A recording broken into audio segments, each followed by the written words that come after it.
இந்த சுவையான சாண்ட்விச் செய்கிறது எப்படின்னு பார்ப்போம். இதை வந்து நீங்கள் பிள்ளைகளோட பூங்காவுக்கு போனால் அல்லாட்டி நீங்கள் வாகனத்தில் பயணம் செய்யும் பொழுது இவற்றை எடுத்து செல்லலாம். இப்போ எப்படின்னு பார்ப்போம். இந்த சீஸை எடுத்து இந்த டாட்டா ரெண்டு போட்டது உங்களுக்கு விரும்பிய அளவை போடுங்கோ. முட்டையும் விரும்பிய அளவிடுங்கோ.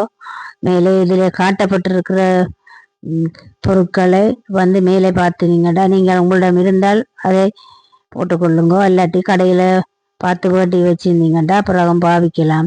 அது உங்களுக்கு ஏற்ற மாதிரி கொஞ்சம் கூட குறைய நீங்கள் போட்டு எல்லாம் சேர்த்து பிரட்டி தான் அதில் ருசி வரும். தனியாக முட்டையை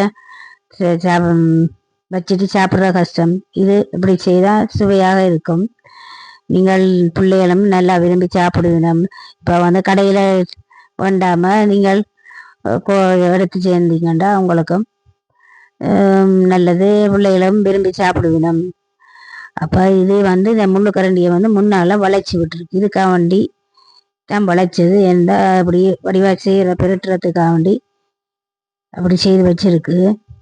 அப்புறம் உங்களுக்கு அளவான உப்பு போடுங்கோ. கடைசியாக கருத்த மிளகு தூளும் போட்டு நல்லா பிரட்டி எடுத்து போட்டு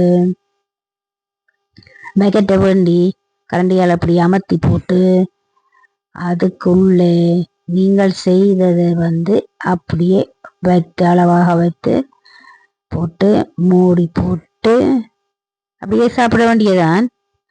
இப்போ வந்து நான் இதை வந்து எனது கணவரிடம் கொடுத்துருக்கிறேன். அவர் நல்ல ருசியாக இருந்தேன்னு கூறினார். நீங்களும் செய்து பாருங்க. நன்றி.